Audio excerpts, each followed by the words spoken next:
Hello, hello, hello, you guys. Yes, we are back today with another beautiful Black businesswoman.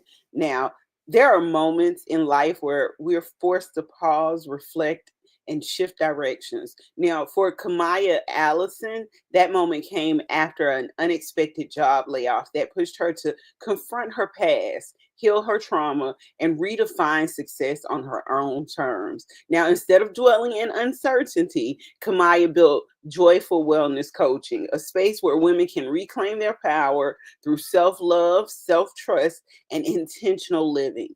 In this candid conversation, Kamaya is going to open up about her challenges, her inspiration, and the powerful message she wants to share with women navigating their own wellness journeys. So, without further ado, hello, Kamaya. Hey, How are you today? I'm good. I'm good. It's Sunday and it's the day that I relax, so I feel pretty relaxed. Yeah. Cool, great. Well, thank you for allowing us to have you on today. Thank you. I appreciate it. Now, your business, Joifull Wellness Coaching, is Mm. rooted in self love and healing. What inspired you to create this space for others? Um, so I saw in my own life how when I was unaligned with my self-love and my self-trust and moving from a place of trauma, how I was in relationships that were detrimental to my health and just moving in a way that um, really wasn't truly in alignment with me. And going through this journey that I went on of really rediscovering myself and learning to trust myself, I wanted to give that back to others to help them to um, figure out how to really trust themselves in basically any area of their lives. And that's rooted in their self love, because I believe that when you love yourself, you do things that love you back. Absolutely. Absolutely. Now, in our pre interview, you mentioned that your layoff led to you discovering your true calling. What was that discovery process like, and how did it lead to the birth of your business? um, so it was really unexpected because I loved what I did. The company that I worked for loved what I did. But unfortunately, it happens where you have budget cuts or program cuts. And at first, I saw it as a negative. I was just like, I don't understand. And, went through the whole process of um, trying to find another job and really kind of rediscovering that I really wanted to live life on my own terms, and that was going to be through entrepreneurship, because I'm the one that was going to be able to make the rules and call the shots for my business. And I knew what kind of life I wanted to have. I wanted to not have to work Monday through Friday. I knew that I wanted to be able to spend time with my family and just do the things that I loved in addition to working, but not work being the central piece of my life anymore. And did I miss? No, you answered it. How do you define success for yourself now compared to before you became an entrepreneur? How do I define success now? Honestly, I think I define success as just really listening to myself and being intentional about everything that I do. You know, I used to see success as, making this much money or having a particular lifestyle or um, obtaining certain awards or accolades from work. But for me, success is being able to have the freedom to have slow mornings and watch the birds outside of my window, and being able to really understand what it is that I need from myself that day. And also being able to just like actually bring in the things that I've wanted to do for so long that gives back to the communities that I serve. So for me, that's success. Okay, I love that. Now, your diverse career background helped shape your business strategies. What past experiences have been most beneficial in running your company? Um, well, I started off um, early on in my early 20s in the military. And so that discipline of having structure in your life in a sense, and I don't say structure is like every single day is the same, but just having discipline from that experience of being in the military, and also just understanding how different like policies and procedures work to create an overall bigger picture of what it is that you want, as well as working in government agencies and nonprofits. I was able to get firsthand experience of how intricate and how complex it is to really serve the communities that you're looking to serve. And so bringing that into my business from my background, I'm able to take all of that and have that structure, create things that I know people in different communities need, from my own experience and just from my own professional life that I've had. Okay, now you emphasize trusting yourself as an entrepreneur. How Mhm. do you personally practice self trust in your daily decision making? Yeah, so meditation is something that is really big for me, and along with a few other practices that I do, like yoga and intentional breathing. Um, but um, I've had experiences where I've had to navigate like friendship loss, and a lot of that came from trusting what it is that I knew that I needed from particular friendships and relationships, because that's what I gave, and not saying it from a place of, oh, a give and take type of situation, but more so, um, we all deserve the love that we show, and it's okay if others aren't able to give that to you, but there are, you attract what you are putting out. And so um in my daily life with that, I've had to really trust myself in the decisions that I've made in regards to what I know is best for me. And it may not look the same as everybody else, but that's the joy of really getting to know who you are and trusting that God's spirit will guide you to where you need to be. And it really is a surrender that um, you have to be willing to kind of go through. Yeah. Okay. Now, what's the most innovative aspect of Joyful Wellness Coaching? And how do you think it's changing the way people approach wellness? Um, so I see wellness as mind, body, and spirit. And I feel like when you really connect your whole self into what it is that you're doing and who you are, um, it really can change your life, because I've seen how it's changed my own, and just the energy and the people around me as well. Um, and so I think the most innovative thing is that, like, I always bring that back home of taking care of your mind, body, and spirit in the way that you need to, and just really honing in on that self love and self trust, because a lot of us, through our traumas and through the things that we have experienced, at least from my experience, your self love and your self trust can get a little damaged. And, um, you tend to walk through life at the beat of everyone else's drum versus what it is that actually resonates with you. So, and I feel like that's the way that I bring innovation into Joyful Wellness is by just really honing in on how that self-love and self-trust really can change your life because it's changed mine.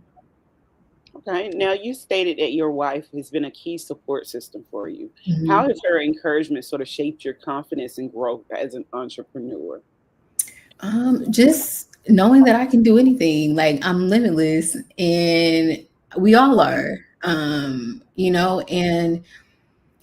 I don't, it's not about having external validation, but you need people in your life who believe in you and without an agenda and without um, feeling like they can gain something from you from that. And so she's always been that person who she's seen me in all my different phases of life from when I was in the military to now. And, um, even before I knew that I was limitless, she knew that I was limitless. And because she's limitless, and that's just something that is perpetuated. And so it's a beautiful thing to have her as my support system, because sometimes like entrepreneurship can get really lonely. I mean, you're working your business, and sometimes you don't see the fruits of your labor right away. It takes time, and so to have that support is amazing. I love that. Now, as a Black woman entrepreneur, what unique challenges have you faced and how have those shaped your approach to business? um so my clientele is pretty diverse, but um I think as a Black woman, I know that oftentimes we get the short end of the stick.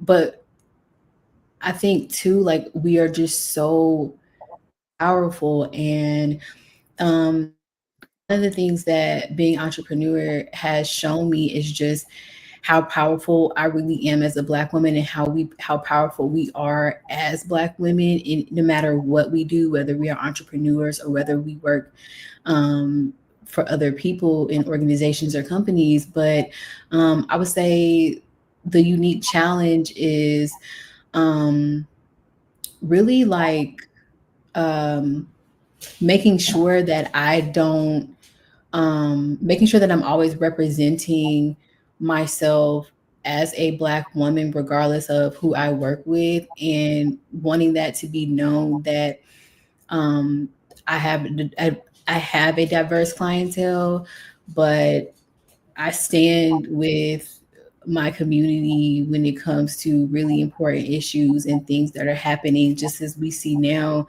currently going on in our political climate. And sometimes you can get people who want you to just be a toned down version of what they think that you should be, but at the end of the day, um, I'm very much a person who I believe in unity and equity and equality of life, but my community definitely um, needs to be served in that for sure.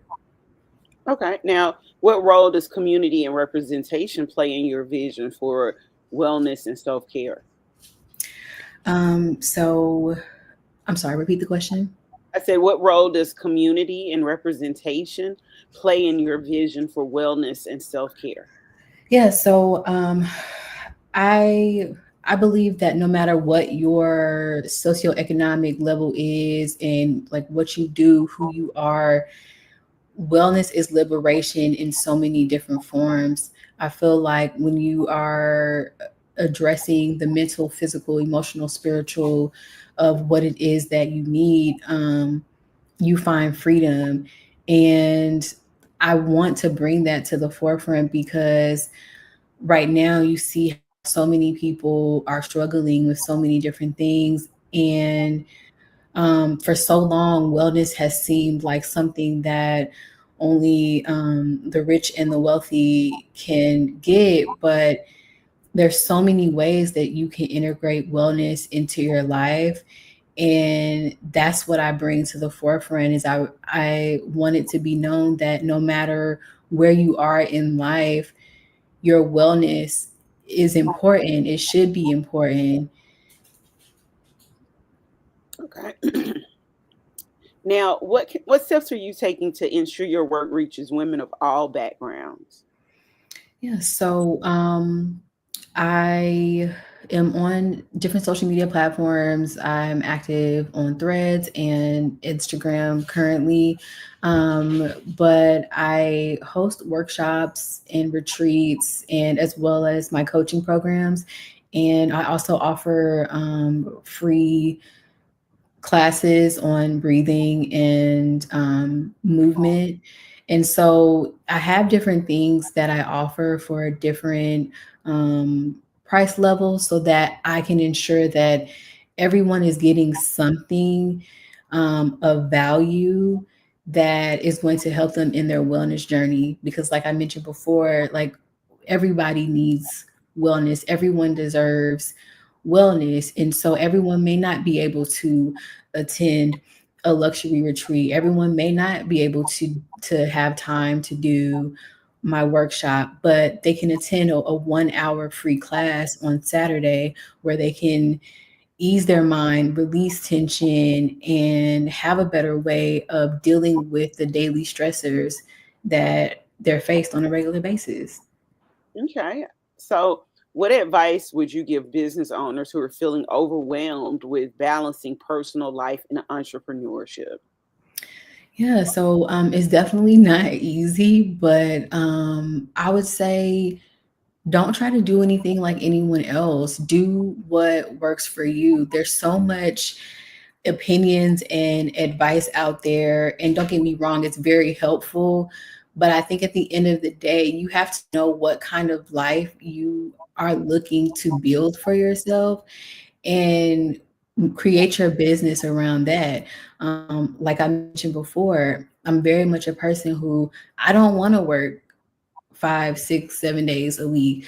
I'm not I'm not gonna work 5, 6, 7 days a week, but I'm gonna make sure that the days that I do work, I show up intentionally in my business. I show up for my clients. They're getting the value and they're getting me in my fullness.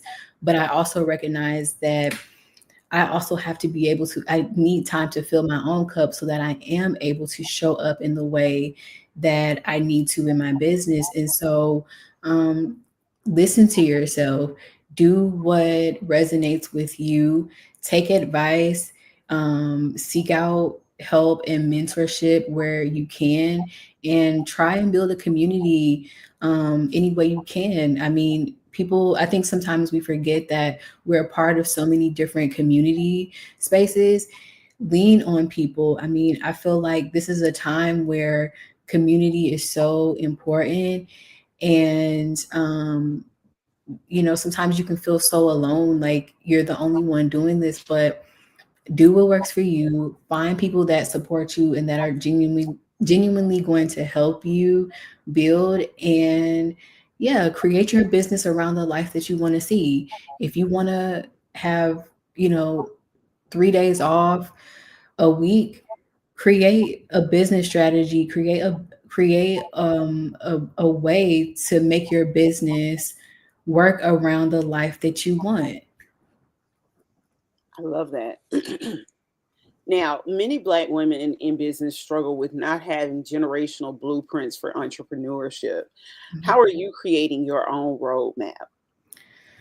Yeah, so yeah, I didn't have a blueprint. I as far as I know, like I'm the first one in my family who has a business, and it's crazy because I've been like my baby brother also started his business, and so it's just like if you don't have that blueprint, like many of us don't, um, seek out resources that can kind of help you get started. I mean, I would always say if if God has given you a vision of doing something, then and you can't stop thinking about it, and you can't get away from that vision, then that vision is for you. And so the least that you can do is start researching and looking into that specific niche or area that has come to you. And even if all you do for like a while is just register your name as a LLC, or at first do that, because that's at least a first step that is solidifying that you are serious about taking this next step. Um, and yeah, I would say just like you have to be willing to research, you have to be willing to fail and get back up. Like just like Aaliyah said, dust yourself off and try again. Like, because it's, you know what I'm saying? It's not easy, but if you keep going, like eventually something's gonna land. So Okay. If you could give one piece of advice to young Black women aspiring to build a wellness based business, what would it be? I would say make sure that you start with yourself first. I believe that um you have to start with yourself first, especially when it comes to wellness. I don't feel like you can cheat that. And because how I just, even with myself, like everything that I guide on, everything that I do, I've been through it. I have learned learned it. I continue to go through it, and I use it in my life on a daily basis. And I feel like that's important when you're doing wellness, is you have to actually be a living and breathing representation of your business, of your wellness business, if you really want it to resonate with other people. Because you can pretend for so long when it comes to wellness, but eventually, like, it will show itself, I believe. And so I feel like having integrity in that is so important, so important. Okay. Mhm. Now, where do you see Joyful Wellness in the next 5 years, and what do you want your legacy to be? Yeah. So I want to like just continue to build on my business and expand my offers for retreats and workshops. I'm working on something right now that I hope to launch maybe by the end of the year or next year, and that is specifically for Black women. Um, and I really want to let people know that wellness is for everyone, and that um, yeah, and I would say over the next 5 years, like I don't know. I just wanna see where God takes it, and because I have so many ideas, not in just for everybody really, in so many different areas within wellness. And so wherever God takes me is where I'm gonna go. But definitely have some stuff coming up that are specifically for Black women that I'm so excited about. And yeah. Okay. All right. Well, we are looking forward to see what's next for you. I'm going to drop off the screen for a bit. And what I want you to do is tell people where they can find you, your social media, your website, all of that information. Okay. Okay. All right, y'all. So you can find Joyful Wellness Coaching at www.joifullwellness.net. You can find me on Instagram at Joyful Wellness, on Threads at Joyful Wellness. And yeah, I am hosting different retreats, webinars, classes for anyone and everyone who is looking to really improve their self trust and their self love in a way that is really going to shift how you view your life and how your life moves forward. Yep. Awesome. Thank you so much, Kamaya. Thank You you. guys, I put her website across the bottom of the screen so you can see it scrolling across the bottom of the screen. Now, Kamaya's story is a testament to the power of transformation, trust, and resilience. Now, from navigating an unexpected career shift to building a wellness brand rooted in healing and empowerment, she continues to inspire women to embrace their worth, reclaim their joy. Now, through Joifull Wellness Coaching, she is proving that success is not just about financial gains, it's about aligning with purpose, creating impact, and showing up for yourself unapologetically. Now, as Kimia continues to expand her reach, her message remains clear: trust yourself, embrace your journey, and never let doubt keep you from your calling. Follow her journey and connect with her at all of her social media. And as you see, her website is going across the bottom of the screen as well. Thank you, guys, and I'll see you next time.